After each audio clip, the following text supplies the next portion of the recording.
2030. Saudi Arabia, the Point of Investment Fund, It's a there's big a lot of vision. excitement It's around transformational NEOM specifically. change. Every aspect of the kingdom, economic, social, cultural, religious. 2030. This is the 2030. Yalla, yalla, yalla, yalla. All right. Yalla, Ella. Ella. It's like, who sings that? Isn't that Rihanna, right? Riri. Yeah, Riri. Under It's my on Jamil's umbrella. ex. Ella. Yeah. She's so talented. She Huge fan. is, actually. Yeah. And I was taking singing lessons earlier this year, and it was her song that my singing teacher made me learn. I will Should not we sing start this for episode with this and anyone. you can sing for us right now? I'd love to hear that. What Rihanna song was it? Never. I will never sing in public. It was. So why did you take the lessons? Because I just want to improve my ability to project my voice and control my breathing, and singing lessons are really good for that. So it wasn't about the singing or the performing of any singing. It's all about more controlling breath in order to present better. Well, maybe I should do that. I've never had any formal training at all, but maybe I should just go to the local musician and have him check my pipes out and see how well I can sing. And he may say, man, I don't know. So it's amazing, actually, what I learned about breathing from my singing lessons. It's just basically, it's the way the instructor talks about my head voice and my chest voice, and they're different, and how to get into my chest voice, she doesn't want me in my chest voice. Most of the time she wants me in my head voice. She wants me to go higher and kind of really explore the range of my voice. But she'll make, when we warm up, I'll warm up and go very high because we warm up using a piano. And I'm like, I didn't know my voice could go this high. I always think of my voice as quite low. But apparently I'm more comfortable in the higher notes than I am in the lower ones. And I think that's why I can't sing very well, is because I was always trying to do something very different from what my voice wants to do. But it's really all about breathing. And the second I forget to breathe, she's like, you're not breathing. Well, how disappointing for all of our listeners that we're going to start off with this conversation and you're not even going to belt. Oh, yeah, absolutely. We're editing this out. We're definitely not. But how disappointing that you will not sing for all of us. Hopefully you change your mind in the future. It doesn't sound like it. This is the 2030 episode 26. Dr. Hanaa, singing or no singing aside, how are you today? I'm well. And it was Believer. Is that what the song's called? I can't remember what the song's called. When I hear her sing, I'm like, how can anybody hit these notes? And her, the variation, I don't even know the technical term, but I'm like, you are amazing. So the range, yeah, she's great. Anyways, yes, episode 26, very exciting. We've had a modified schedule, which is just now ending with this episode. And then we will be back on a normal schedule entering the month of September, inshallah, although there's a ton of travel between the two of us coming up. A new member of my family joining us in about 7 weeks, I think it is, or 8 weeks. Who is counting? I know, very exciting, possibly disruptive. We have a plan for that period of time, but that should maybe, be on your radar. But we will be back to our normal schedule imminently. And we're just very happy that everybody's here with us, subscribing, following. Wherever you're doing it, we're just happy to be connecting with you. We've got a really great episode this week as well. We will be doing a deep dive that will be led by the one and only Dr. Hanaa Al-Moayed, and then we will be getting to some news as well. And then our interview schedule really picks up in the next few months especially, which is a nice way to end the year. So thanks to everybody. Thanks to you, Dr. Hanaa, for agreeing to do this with me. It seems to be working out pretty well. No, thank you so much, Lucien. It is a lot of fun to do, for sure. I think that it was not necessarily where I saw a lot of my time going this year, but I've thoroughly enjoyed it. And it's just a lot of fun thinking about what kind of content to put out there and what we need to highlight about the transformation that's happening in Saudi to really help people understand what's going on. And I think that this is a really maybe opportune time to say that I think the main thing that we are trying to do with this program is to really give an alternative analysis to a lot of what's happening. So even when we have guests on, we're not really talking about people's stories per se, so much as we're talking about what people are doing and how their work and, their careers are contributing to the transformation that's happening within the kingdom. And so we love having guests on because the work that people are doing and the way people are approaching the new opportunity is fascinating. And it really is what's driving the whole project forward with the vision. And so I think I'm just highlighting that we are less about individuals, more about what is happening and adding color to kind of the news that you're hearing, and also really highlighting how positive a lot of these changes are for many people's lives within Saudi. So I think it's an important distinction to make because a lot of interview programs and a lot of podcasts focus on getting just the individual story out there. And while we feel that that is valuable, both in the context of introducing new people to our growing audience, it's also valuable because it sort of centers the discussion. But the discussion is not about the individual. It is about the individual's contribution to the larger program of Vision 2030 and the transformation happening in Saudi Arabia. That is the focus of this podcast, because that is really, if you think about it, the big picture of what is happening in the kingdom right now. And it's like a team. It's very much like a sports team, and everybody is playing a role. Some are stars, some are playing roles that may not get the same amount of attention, but are every bit as critical to the success of the team. Saudi Arabia is a team with neighbors around it that is working together on Vision 2030. We feel that is what is missing in the global dialogue and conversation about Saudi Arabia, and that is what we want to highlight. It seems to be doing well and is interesting to people, and we want to keep that going because we all have our stories, and then, that was then, this is now. And what people are doing that we focus and we highlight on this podcast, they're actively contributing in some way to the vision. And that's cool to us. So hopefully you think it's cool as well. But thank you for making that distinction, Dr. Hanaa. absolutely. Let's do a deep dive. Let's do a deep dive.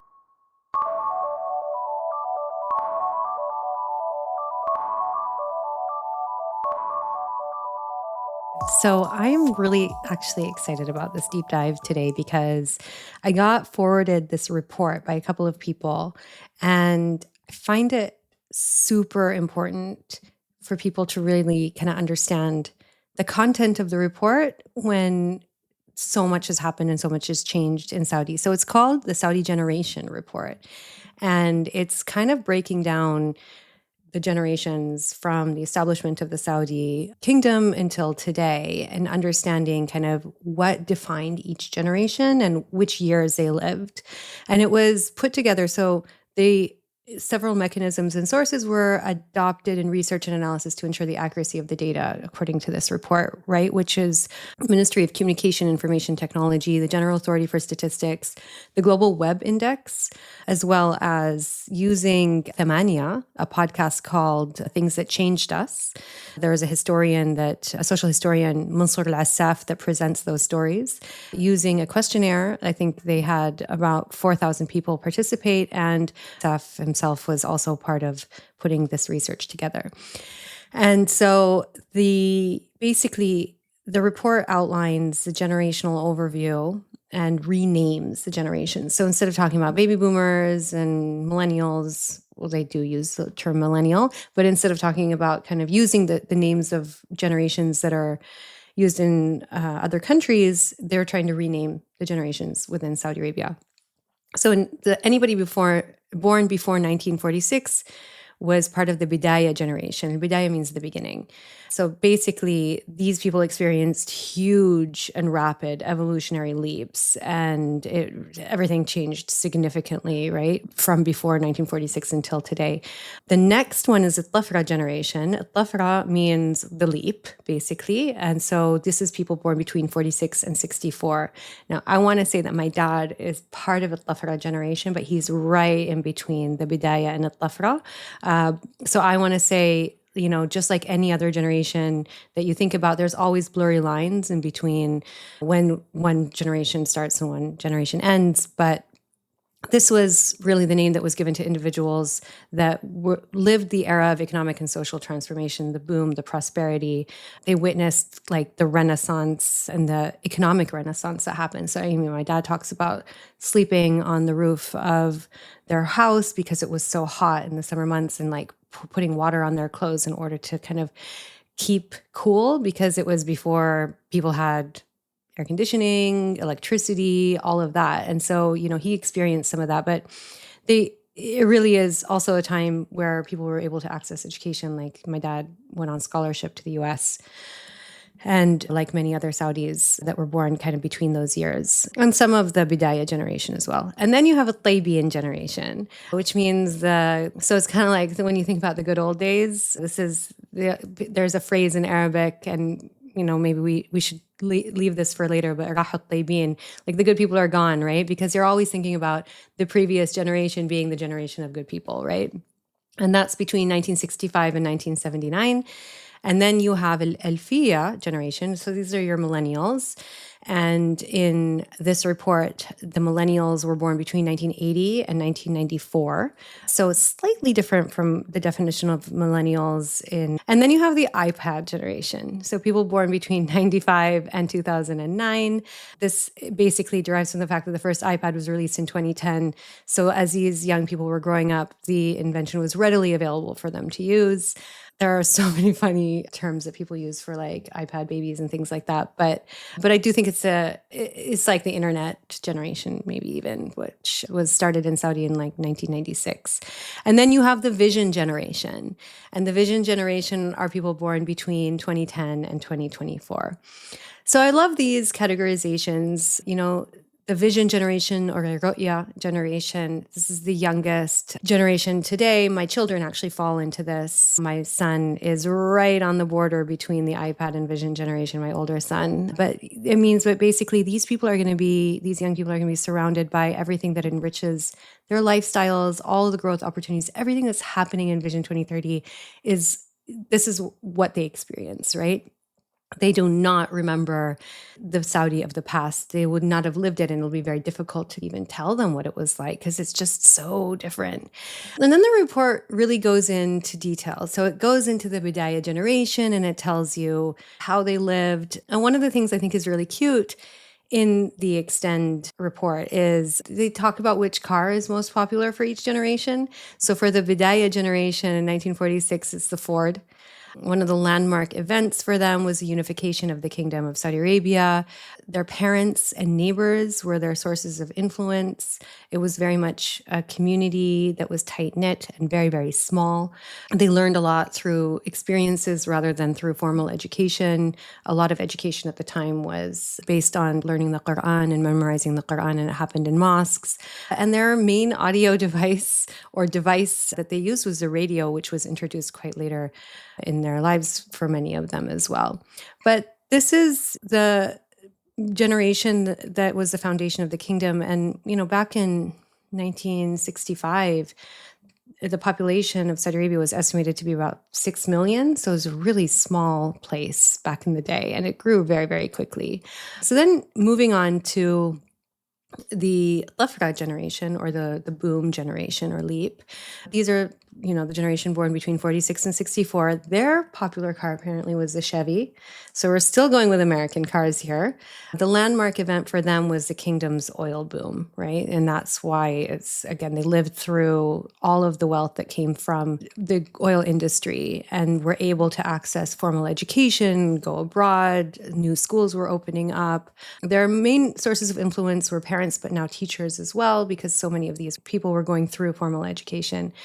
They played Carom, apparently, is the most popular game, which is like this Indian game. It's a table. You use these like discs. I don't really play it, but that was the most popular game for them. And they talk about the audio cassette player. So you could like now record things. But what was interesting with this generation is there was the development of new universities, King Saud University. So people were even traveling to go learn at university from different cities in addition to going abroad. But this is where all of these opportunities started, right? Especially for men. There were lots of new employment opportunities, and people were coming back from formal education abroad or formal education within the kingdom, new degrees, new jobs, a lot of economic growth at the time. And then you had the next generation. So we're talking about, oh, wait. And I love that they also, in certain generations, talk about kind of A-list celebrities of the generation. So they talked about Muhammad Abdu, Talal Maddah, Abdul Halim Hafid, the Beatles, and Elvis being the key kind of artistic influencers of the time, or musicians. Then we get into Taybin, so 1965 to 1979. The Caprice Classic, also, I think a Chevrolet. Chevy, but obviously, right? Obviously, in Arabic, it's not called a Caprice, it's Cabras. This was a very popular car in kind of, okay, so again, like this is not my generation, but a lot of overlap. Cabras was a huge car back in the day. And also, like there was a version of the Cabras that looked like, it was just like smooth. And so they called it Sabuna, which means the soap bar, because it kind of looked like that. Anyway, the landmark event for this generation actually was the Sahwa, so the Islamic awakening. And this is the generation, and I want to say this wasn't just them, but this is a generation that really lived through a lot of extremism, religious extremes, interpretation, a very, very strict interpretation and implementation of Islam within Saudi Arabia. It's definitely extended into the next generation because I lived through much of that myself. But their learning style was more participatory, according to the report. Their sources of influence now included parents, teachers, and sheikhs. So religion became another like huge influence once again in a very different way for a lot of the people that grew up in this generation. Their popular game, apparently, according to them, is Atari, but also Belot, which is a card game that is very, very popular. Kind of like, what is it? People, I think, have told me it's sort of like, what's the game here? Queens? I don't know, something like that. Or But anyway, Belot spades? is... No, it's very different though. Belot is its own game. I don't really Okay. think that you can liken it really to any other game. But anyway, it's still very, very popular. But yeah, they had TVs and started, Walkman were supposedly their audio devices of choice. Continued to have very strong ties to family, but travel becomes more accessible for this generation. And I think that, again, there was a lot of social change that happened. There was a lot of extremes in this generation. But there was a lot of uniform thinking. So not a whole lot of critical thinking outside the box. It was very much don't ask. This is the way we live our lives. We really started talking about kind of being a very exclusive society, having our own characteristics, and not to question the way things were happening. But you had a lot more people going into formal education, again, and more people in general, right? Like it was just the population was growing and a lot of more people were in full-time employment with this generation. It was also a time of technology, and there was a lot of, kind of just access to more information. So there was some contradictions, lots of contradictions during that time. The A-list celebrities of the generation, Khalid Abdurrahman, Amr Diab, Abadil Jawhar, Michael Jackson, and Madonna. So I'm, again, like, this is definitely my generation in addition to the next one. But there's blurred lines. The next one is Alfia, so your millennials between 1980 and 1994. Like I'm safely into this category in terms of when I was born, but I think that the report blurs the lines. The most popular car here is a GMC, still an American car, obviously not called a GMC, but a Jims in Arabic. The internet starting to become part of people's lives. That was in 1996, I want to say, when it became widely available. So might be a little bit off in terms of the cutoffs for this. Still very much time of extremism with religion and a lot of kind of very, very conservative interpretation of Islam. But people started getting cell phones, people started learning more interactively, people started getting iPods, apparently, according to the report as well. And I mean, I had an iPod, I had several iPods. I still call things, iPods by mistake. I totally did too, and so do I. So, and then, yeah, the most prominent events that they talked about were the Gulf War, which I lived through, the 1990-91 Gulf War between Iraq and Kuwait. You had women participating in the Shura Council, but that wasn't until 1999. So again, the lines are a little bit blurred. And then finally, the A-list celebrities, we're still talking Khalid Abdurrahman, Rabah Sagar, Abdul Majid Abdullah, Rashid Al-Majid, definitely my generation in terms of music, and the Backstreet Boys, who at the time I wasn't really a fan of. I used to make fun of boy bands, but I actually kind of like them now. And then finally, oh, no, not finally, but then you get the iPad generation, right? Born between 95 and 2009. The emergence of social media really defines a lot of this generation. And you had kind of people watching YouTube, listening to YouTube, consuming things in very different ways. PlayStation becomes really popular. However, the most popular car changes now to Korean cars, apparently. So I guess Kias, and I don't know, what's another, I just think of Kias actually. But so this is a generation where things started shifting a little bit for people. Still, Hyundai you had as well, yeah. Hyundai, there you go. That's right. So people were starting to study different disciplines. There were just kind of different patterns of employment that were happening, women working in different fields as well. But it was a slightly different kind of scene for music as well. So you have the kind of Korean K-pop, Majid Al-Muhandis, Muhammad Abdu still survives this. And Blackpink, I don't even know who they are. So clearly I'm out of my comfort zone here. And then, yeah, basically Chinese cars apparently are also becoming more and more popular with this generation. So you get your next generation, which is the Vision generation. The landmark event for them is the Vision. Social media still is a huge influence in people's lives, but even more so in terms of games and toys, we're moving far from Karam into Roblox and other types of e-games. As we saw, Saudis are quite adept at playing them. And yeah, I mean, people are living through a completely different Saudi. Women can drive. There's a much more relaxed interpretation of how women and men are supposed to dress in public. Still, you have people going abroad now to study all sorts of different things that were not just a traditional STEM and engineering or business that people used to study abroad. And just basically, the world is at these young people's fingertips, and it's expected to be a very privileged, influenced young cohort, influenced by one another rather than just one prominent figure in society. AI is going to play a major role in their lives, and it's going to be a life that is unrecognizable to the generation of Al-Bidayah. So it's a cool little report. I mean, it's done by a marketing agency, but the sources of information are quite extensive. And I think it resonates with people. Like, it resonates with me. I really did enjoy reading it. And I think it's out there, right? It's out there in English and Arabic for anybody to read and just get an understanding of how quickly things evolved for Saudis and how, the society is continuing to change and adapt to the global community around it. Again, if you think about this generation, there's always been people from all over the world in Saudi Arabia, but it's just a really different cohort of people that are moving into the kingdom now to work and live through the new kingdom under the Vision. So yeah, that was the generations report. I love it. Love hearing about this stuff, because unless you read the report and you kind of look at the work that has been done, it's not something that is going to necessarily bubble up to international audiences, because it's just not a news item.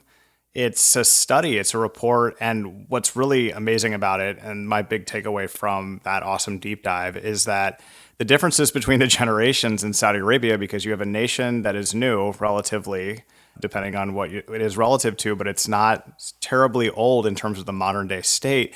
The generational differences are stark. There is a little bit of overlap. There's a little bit of blur if you're born right on the lines. You sometimes are kind of 1 foot in one foot in another. I mean, I think, Hannah, you and I are extremely close in age, but you may not. Are you a millennial? What's the cutoff? I do believe I'm an older millennial. Do you? I Okay, am a cool. I didn't mean millennial. to I am, say, I didn't yes. know. I just thought, because I know that my brother and I may be on a different cutoff date. And so he's technically a generation older than me. Of course, he's my best friend, and we were exactly the same from our childhood. But our childhood includes some of the crossovers, right, between the two generations. And I think that's So what's you're really not a cool. millennial, are you? I am a millennial. Yeah. Okay. Are you? Yes, I You am. don't, are you? Okay. You don't have to comment. It's all right. I didn't mean to. I know it's a sensitive subject, but yeah, I make the point basically that when you have these sort of generational divides, there's people like that are kind of both, like I can't really tell the difference between whatever's above millennial and Gen X. Anyway, I think this is really cool. I think it's unique to Saudi Arabia. I don't think that a generational thing like millennial or Gen X or whatever applies to every nation. Those are mostly American terms or maybe Western terms. But I think that what the generation divides and generations between each other as compared to each other are quite different because the transformation has been always quick for Saudi Arabia and then now is turbo speed. So it's going to be interesting to see this report updated in a little bit of time. And I love hearing this stuff from you, a Saudi woman who grew up in Saudi. So you know about all of this stuff and can explain it so well to our audience, which is, basically half Saudi, half non-Saudi. And I think it's terrific. Few comments. I love the car thing so much. I think that is so interesting.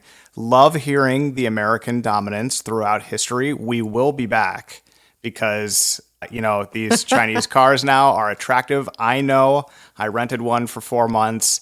I hated that it was a Chinese car, but I loved a lot of other things about it. So that kind of stings a little bit, especially when you're throwing out names like GMC and Ford. My first car was an Oldsmobile Cutlass Supreme 1986. I remember it like yesterday. I sometimes fantasize about buying a car, the exact same car, just a different car. It was a V8, which is completely absurd for that size of a car. It just speaks to the era in which it was launched.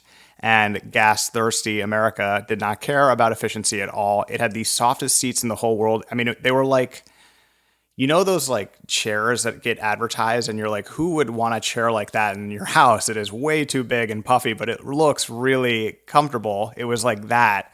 And I'll never forget, like, whenever you accelerated in the car, which could move pretty well, the gas thing would kind of trickle down a little bit and then slowly climb up again because it was just like ripping gas. Loved it. Anyway, I don't Wait, want this to make is the this car about- that you I'm sorry, I don't drove want to make this first when about you me, were but I like just think that when you first got your license? this is my first car. Yes. Okay. Yes, when I first got my license. It was my grandmother's, and she passed away right around that time in my life. And it had no miles on it because she bought it, and then she lived in Florida at the time and just literally never drove it. But it sat outside in her driveway. And so the coloration could be described as a gray, rust, sun-weathered. Like whenever they ask me, like, what color is your car? And I'm like, I have no idea. Like gray, I think. It was basically just the steel frame because, whatever it was at that time, 15 years in the Florida sun will do some damage, and salt water, of course. Anyway, I love hearing about, especially the preference of cars. I do think that it is still very chic in Riyadh, at least, where I have lived for some time, to drive some of these American cars and especially trucks. Like I see a decent amount of like the type of trucks that I would see on my farm in Maryland. In Riyadh, I love seeing that stuff because I'm like, yes, the F-350, what's that doing in a city? But I think it's really, really cool. Anyway, I loved hearing about this. I don't have a ton to add, as you can hear, but I just think it's really cool. No, it's great. I think, it's funny. I am a millennial. I just checked like what the cutoff is here. So like Congratulations. The cutoff, it's okay. The definition, right, is like you become an adult around the millennial. I graduated high school, and now everybody will know how old I am, which I'm totally happy with. I graduated high school the year 2000. So like that was definitely when I became an adult, right? So in Saudi, I used to always say like, I feel like it starts a little bit later because it's a different country and we're measuring kind of what happened in the West, and things took a little bit longer to come to Saudi a lot of the time. So I don't know. I mean, here they had the cutoff a bit earlier, 1980 instead of 81 in this report. I don't know. Like I said, there's so much overlap. I'm still a millennial in both, by the way. But anyway. Everybody, Hanaa is a millennial, okay? Do not question her millennialness because you may be in trouble, like I may be in trouble. But I think it's really interesting. The term was first used in the book Generations, published in 1991, which I think is right on topic here. And these authors felt it appropriate to name people, like you just said, that were started to reach adulthood right at the turn of the century. Some would say that I've never become an adult, that I'm still just a little kid inside. But I there's some, actually, we'll save it for another time, but I'm super interested on kind of the overlap because I was the same way. And then as I got older, I realized that the Backstreet Boys were quite talented musicians and their music was awesome. And I got tickets to see them when they were in Riyadh at Diriyah, but couldn't make it because traffic was a bit too hairy with two young kids. Was not something that we could end up putting together. That's so sad. Yeah. Yeah. I didn't like them at the time, though, right? When they were new, I was like, no, boy bands are so not cool. And I had a lot of friends that loved them, but I was too cool for school back in the day, apparently. Now, well, it's a guilty pleasure, you know? I love it now. If I hear like the Backstreet Boys are in sync, and I don't really know the difference between them because I didn't listen to them properly when their songs were new. So I'm just like, which one is this? Which boy band? I used to also like the New Kids on the Block, actually. I was not too cool when I was a little kid to like the New Kids. So. Yeah, the New Kids. Wow, that is a throwback there. I especially love Justin Timberlake and his career after the Backstreet Boys. I love that music, kind of more infused with rap, less boys singing together kind of thing. I'm a fan. But yeah, Backstreet Boys, good songs. I wouldn't say I'm a fan of Backstreet Boys, but... So, and Mark Wahlberg from New Kids on the Block started the gym, or is a big part of like one of the gyms that I really like to go to, F45. I don't think he started it, but he's part of it somehow as well. So like, I think, there's some of these guys from the boy bands do cool things in their lives later, whether it's in music or other. But anyways, I think the musicians that they talked about in the report are definitely like the musicians that I listen to, but I love all of the music that they mentioned, like the original kind of Abdul Halim Hafid, Kulthum, like that's music I love to listen to as well. And I think that everybody in my generation listened to it. So they maybe were new with some of the generations, but their music has definitely lived on. And I think I'm not really into new pop music, new Arabic pop music, but it's the older stuff that I continue to listen to, which is great. Yeah. Marky Mark. He's had a great career. I forgot that he was part of... He was. That is so wild to me. Successful investor as well as a great actor. But my favorite thing about Mark Wahlberg is he loves golf so much. And he plays almost every day, but he is so pressed for time and so into fitness that he will actually run the golf course. He'll play and then he'll just run in between shots and get it done in like 50 minutes. He lives all over. I think he does this in California. But anyway, we're now off topic of millennials. Great deep dive, Dr. Hanaa. Super valuable. Let's get to the news. Let's get to the news.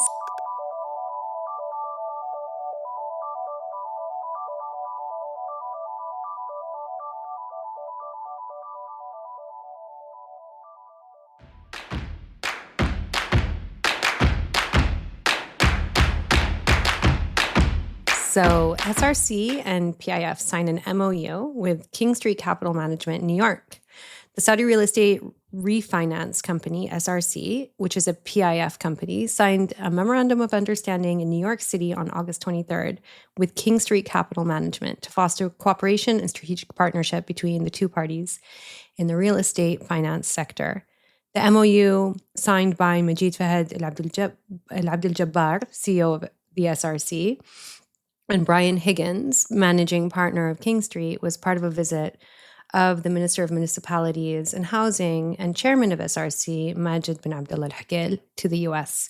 The visit hopes to explore ways to enhance partnership and cooperation between the two countries in the sectors of urban development, construction, building, finance, and real estate development. Yeah, very key sector now in financial markets in Saudi Arabia. The MOU aims to diversify liquidity sources to support the secondary real estate finance market stability, foster economic growth, and attract more foreign investments into the Saudi market, which in turn contributes to achieving the housing program targets outlined in Vision 2030. The MOU also lays emphasis on the development of innovative financial instruments such as the securitization of Sharia-compliant residential real estate finance portfolios. Okay, so the Saudi real estate refinance company said it's working to adapt instruments to meet the standards of specialized global investors. And the efforts contribute to achieving the housing program's goal of increasing the homeownership rate among Saudi citizens to 70% by 2030. And I love talking about real estate. It's super interesting, and I cannot wait to have Faisal Durrani back on to tell us a little bit more about how things are going. A little tease, a little foreshadow. Faisal will be joining us again in a few episodes for his regular contribution and hit to our program. So we're excited about that. We do have some pent-up questions that we've amassed over previous episodes about the real estate sector. There is no one better to ask than Faisal from Knight Frank, who has his finger on the pulse and knows his stuff. So we're looking forward to that. Saudi Arabia announces new groundwater conservation rules. The Ministry of Environment, Water, and Agriculture has announced new rules for the conservation of groundwater sources in the kingdom. All property owners, from private individuals to government agencies, must obtain a license to use groundwater. This is reported by Arab News. The new rules also apply to those who plan to dig new wells, replace existing wells, or carry out deepening or cleaning work. Yeah, the new rules also place restrictions on the use of groundwater, so you can't take more water than is specified, and you can't take actions that could harm groundwater sources. Licenses are valid for 2 years and can be renewed, but if the owner no longer needs the water, they must cancel the license within 90 days. It's a little bit on the details here, but I think it's really important, super important, to think about water conservation in the kingdom. There have been, several problems with finding enough sources of water. So it's, the groundwater that is there is incredibly precious. And I'm really happy to see regulations making sure that people take care of the source of life, basically, within the kingdom.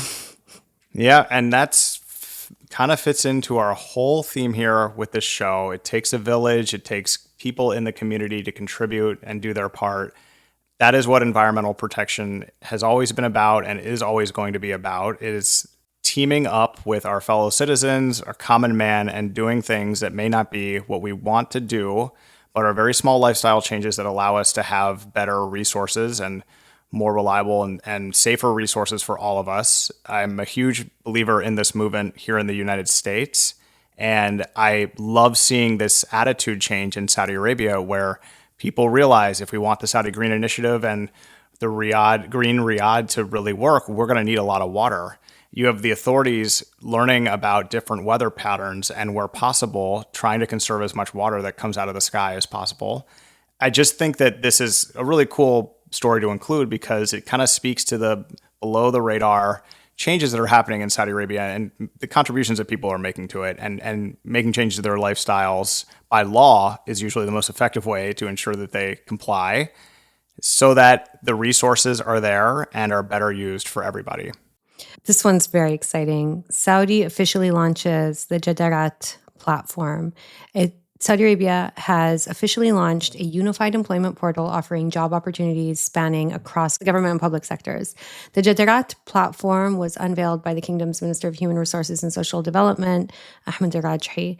In June, a report released by the General Authority for Statistics said that the unemployment rate among Saudis reached 7.6% in the first quarter of this year, a slight decrease of 0.2% from the previous quarter and a yearly drop of 1.1 points. Speaking at the launching ceremony, Rajhi said that the number of Saudis working in the private sector has surpassed 2 million, signifying a growth in local participation in the kingdom's landscape. The minister added that the Jadarat platform is expected to help the Human Resource Development Fund empower national young people and workers enhance their participation in the labor market. Love this. This is probably like USA Jobs or a similar program where you just have a very simple, easy to navigate and level playing field for job applicants. Doing so makes it easier to source quality human capital for these pivotal government roles in the public sector. But then also, it makes it easy for somebody to say, this is a career that I want. This is the field that I studied, so I want to be in this space. I want to work for the government. I'm the son of two U.S. government employees. And I think it's really, really cool to have this technology-enabled solution for jobs in Saudi Arabia for the public sector. Yeah, absolutely. And just kind of, the numbers are really increasing. There's always been this perception that Saudis are super averse to working in the private sector. Yeah, the initiative is supposed to streamline job search process, improve data quality, ensure that opportunities both in public and private sectors are more accessible.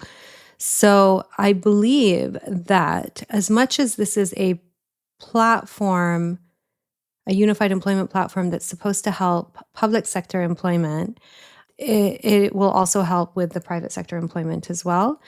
It fits into the larger vision for the country's future by offering a seamless digital platform for career development. Jadarat helps in advancing the goals of the vision. And we're extremely pleased, His Excellency says, we're extremely pleased with the efforts exerted by HRDF, highlighting that they had invested over 3.79 billion riyals in programs that support employment, training, and development in just the first half of the year. The efforts have benefited over 100,000 entities and resulted in recruiting more than 153,000 young Saudis in the private sector during the same period. So basically, Turki Al-Jawini, the Director General of HRDF, mentioned during his keynote speech that Jadarat was developed with the goal of unifying and simplifying the job search process for Saudi nationals, making it the go-to platform for employment in both public and private sectors.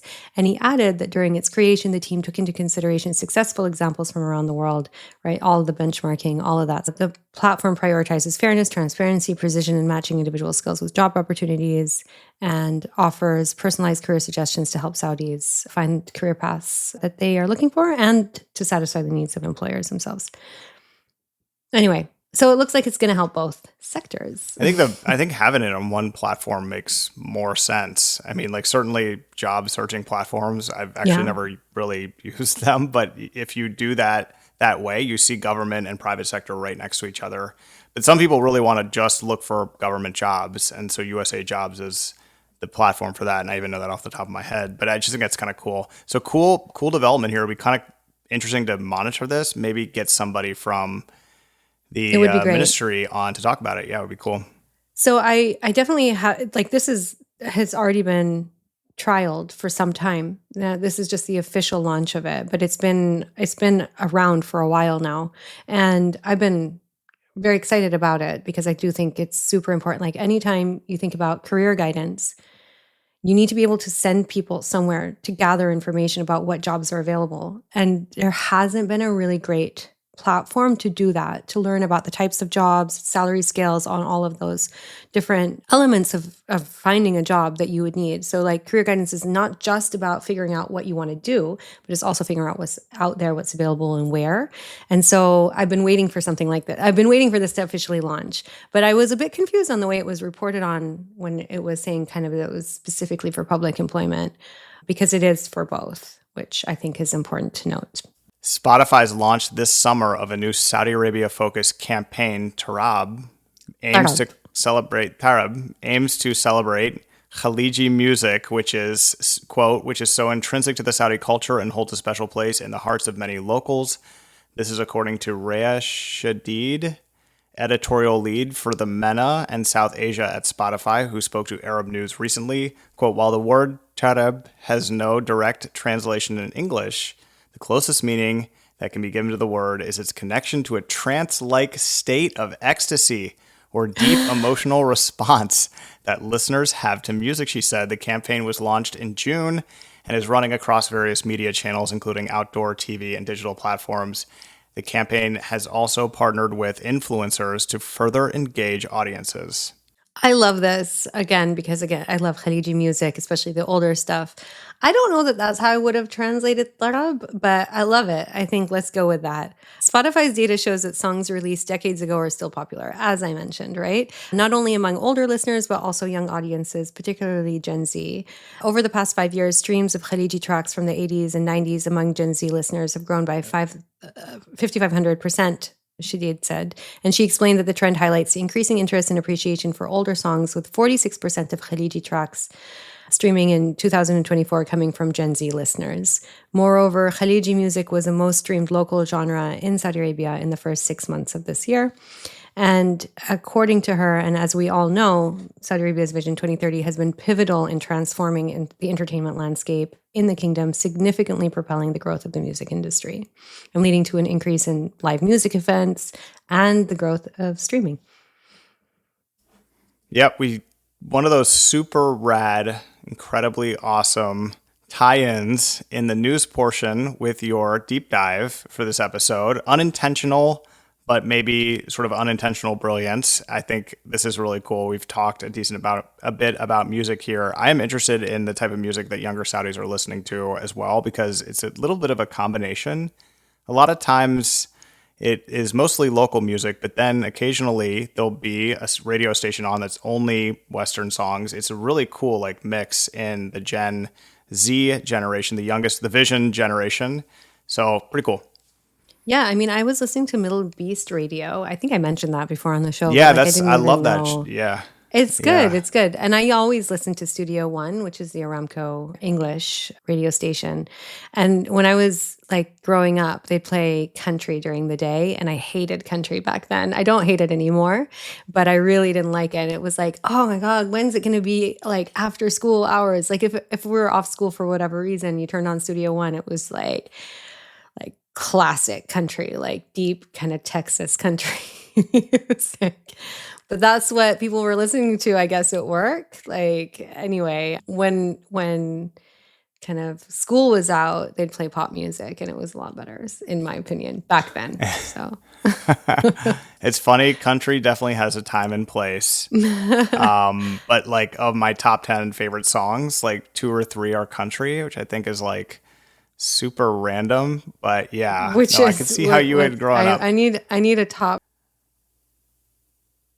Okay, Thank God I'm a Country Boy by John Denver, one of my favorite songs. And I play the bluegrass harmonica as well. So that... You do? Amazing. I do. Yeah, Very I do. fun. So, but that is bluegrass, and bluegrass is a completely separate genre. It is the origin of country, of course, but it's, to me, sounds a lot better. And No, the it's themes different, are yeah. cool. Yeah. I think of Oh Brother, Where Art Thou? Right? That's when Great that was soundtrack. like my first intro to bluegrass, I think. And like I definitely hated country until like a couple of years ago. And Izzy's kind of likes country. Maybe he got me into it, but he definitely loves bluegrass. It's just like, how? But maybe he wasn't turning the Aramco station, right? Like I was. Maybe he wasn't. Yeah, he was getting indoctrinated into country. I think country music is at an interesting point right now where you are now seeing rappers come into Nashville and kind of mix it up a little bit. And not just rappers, pop artists, etc. Pretty cool. Yeah, love bluegrass. Country a little less, but okay on the golf course, okay on a boat kind of situation, outdoor grill. Kind of adds to the vibe a little bit here in America, but it's not something I'd listen to like on a flight or while working. So anyway, cool. A lot on music, a musical episode. We didn't get some singing from Dr. Hanaa, so I guess that's not going to happen. But definitely, it's never going to happen. Well, I had to try again. You can't blame me.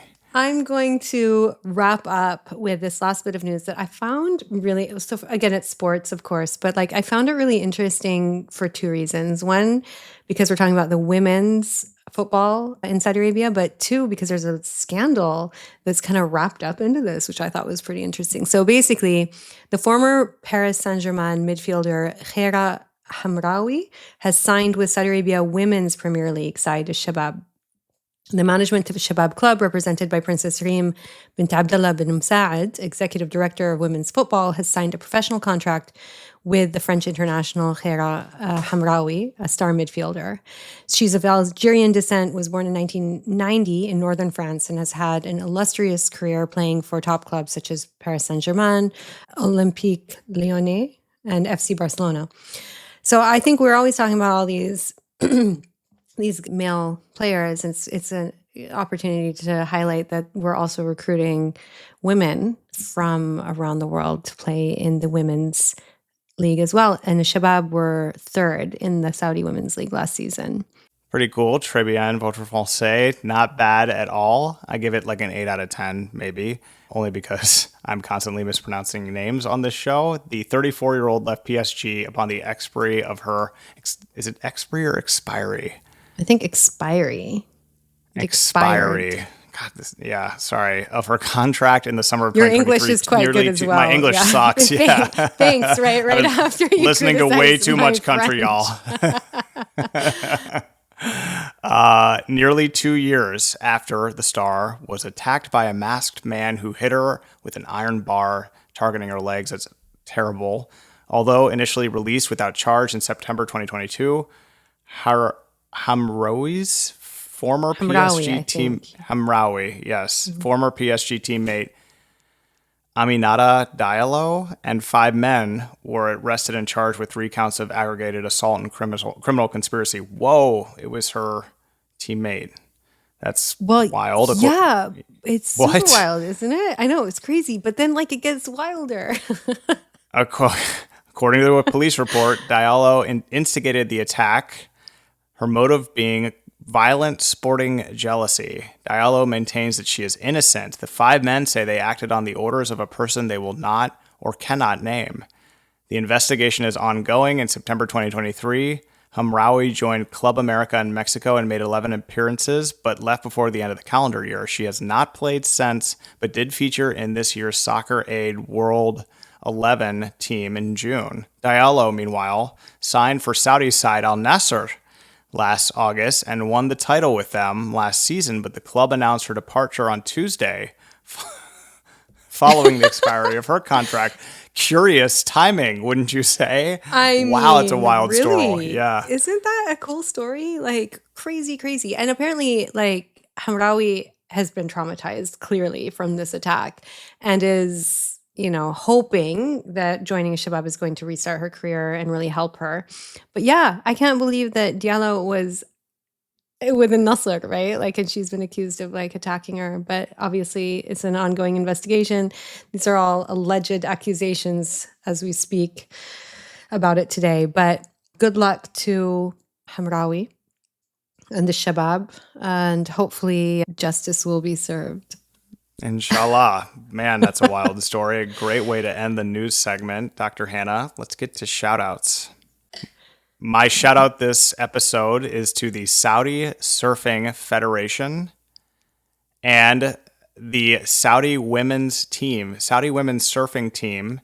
First, starting with the Saudi Surfing Federation, successful completion as a team in the Asian Surfing Championships Maldives 2024.